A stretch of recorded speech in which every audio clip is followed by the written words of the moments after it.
The Joint Benthic Field and Remote Sensing Survey is a collaboration between the Universities of Wollongong, the University of Queensland and the University of Sydney. In May 2014, we visited the Capricorn Bunker Group at the southern end of the Great Barrier Reef. We used a 40-foot catamaran to travel from the southern end of the group, starting at Lady Musgrave Island, up to the northern end of the group, North Island, over the course of 21 days.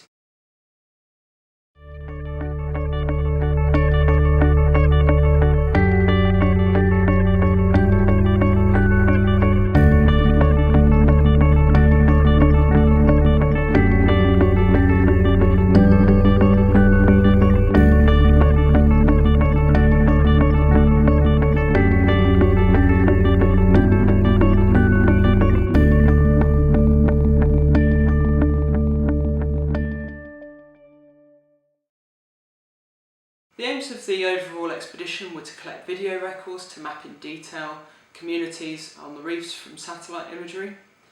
We were quantifying calcium carbonate production or calcification from the digital maps produced from the satellite imagery.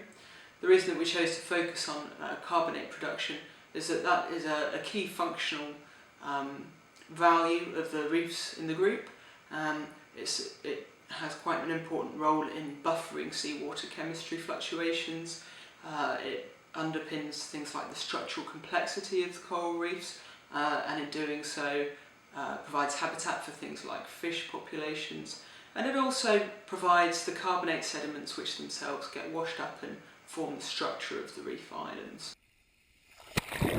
We also wanted to monitor change, so of the sites we visited, we revisited 1,500 specific survey sites where information was collected 12 years ago in 2002, with the aim of seeing whether or not the seafloor communities had changed. The fieldwork itself consisted of ground truthing a series of satellite images across the different reef platform sites.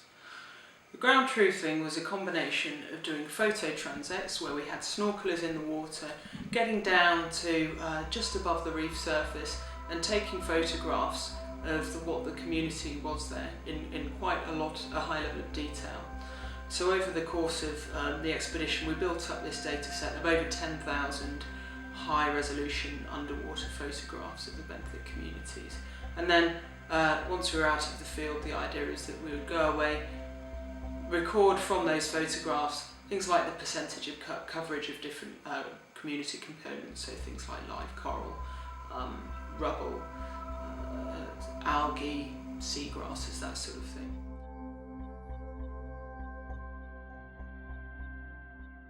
We combined that with a much more rapid, broad-scale approach, using a camera which we deployed from a boat. So we lowered it down on a cable. We had 50 metres worth of cable, which enabled us to access much deeper areas of the reef than we would have done with the snorkeling photo transects.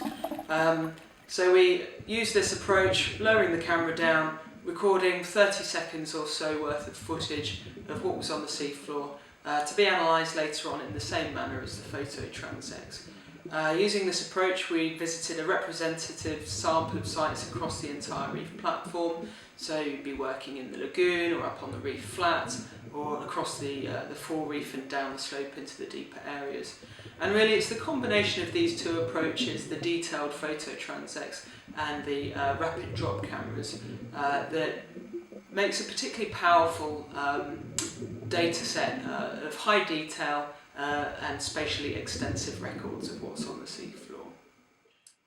Finally, we wanted to investigate dynamics on the forereefs, particularly in relation to the spur and groove landforms.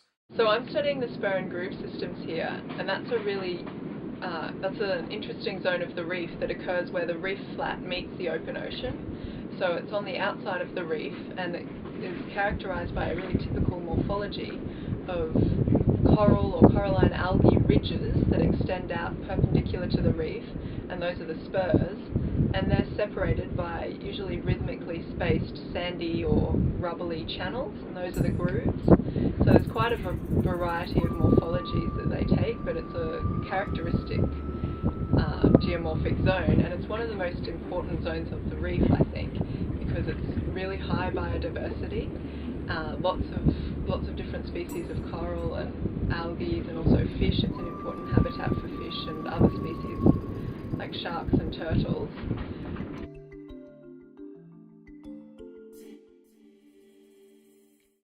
So usually the higher energy areas are not necessarily characterised by deeper spur and grooves.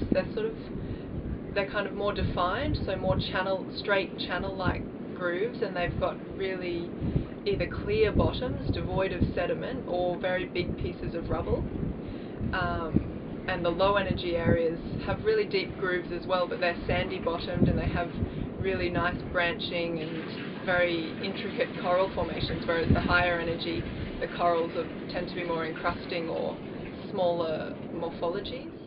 We're using pressure transducers, which measure the wave height and the period. So they take a reading of the pressure of water above the sensor 4 times every second, and from that you can work out the wave height, the wave area, length and period and those sorts of things, and get an idea of the wave energy. I've also used some current meters, which measure the velocity of currents and the directions within the grooves, to get some idea of the hydrodynamics and how the grooves influence, how the spur and groove system influence the hydrodynamics and in turn are influenced by them, because I think there's quite an interesting morphodynamic feedback going on, and understanding this relationship could help us understand how reefs are likely to evolve into the future in terms of higher wave energy or higher sea level environments. But also it could provide interesting insight into improving artificial breakwater design, because spur and groove systems seem to act as a natural breakwater equivalent. So I think we can perhaps learn a lot from them. The idea for the survey came from some work that we did last year in Lady Elliot Island. Here we did the mapping, we worked with the digital maps and associated data sets to quantify calcification or carbonate production around that entire reef system. Our findings were that contemporary rates of calcification seem to be quite comparable to historical rates. However, we also at that site had a very reasonable estimate of the relationship between calcification and the ambient seawater chemistry conditions, in particular relating to ocean acidification. And we were able to simulate that perhaps over the next 150 years, if our relationship has been well parameterised, we think that the carbonate production of that particular site might start to go down to the point where it might be affecting things like island structure, and we start to see erosion happening. So then the next question was, well, what's the story in terms of carbonate production for the entire Capricorn Bunker Group? If we can do this for Lady Elliot Island, why not do it for the whole 21 reefs of that group? So that essentially is what the expedition was doing, was collecting the field data to support that kind of analysis. And the long-term aim with this, if we can achieve it for the Capricorn Bunker Group, would be to start trying this for other groups as well. If we can do this for the Capricorn Bunker Group, why not for the Swains, for Cape Tribulation reefs, for the northern reefs? And by adopting this regional scale, we can start to break down the entire Great Barrier Reef, which itself represents an important marine national asset for Australia, break it down into manageable subunits for conducting this sort of analysis, and when we put them all together, we've got a real picture using accurate, high-resolution data sets that are enabling us to quantify key functions of the reef across very broad scales.